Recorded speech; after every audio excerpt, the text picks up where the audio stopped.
Climate journalists spend all day reporting on how the planet is changing, and it's made some of us rethink our own habits. So for Earth Day, I asked a few of our AP climate reporters, what do you actually do in your daily life to reduce your impact, and how has your reporting helped shape that?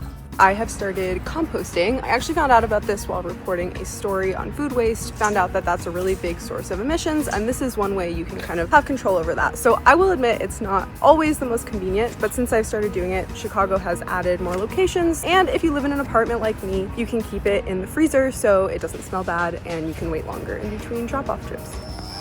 My daily commute involves walking, a bus, a train, and then walking again. That does take longer than driving in. In the 20 years I've been a reporter at AP, I've saved 25 tons of carbon dioxide. One thing I do is eat a mostly plant-based diet. When I started covering Western water issues in the US several years ago, I learned that growing crops to feed cattle is one of the biggest consumers of our water, and I have since eaten less dairy. One of the things I try to do is buying fewer clothes. When I do end up buying clothes, I try to think about buying clothes that come from a place that uses recycled or repurposed textiles to make those things. So one thing I do since covering plastic pollution is I never take a plastic bag from stores. It seems so wasteful to take a bag since they can't go in curbside recycling bins. I bring a reusable shopping bag and produce bags. Or after I check out, I just put stuff in my purse or carry a stack of clothing or books out of the store.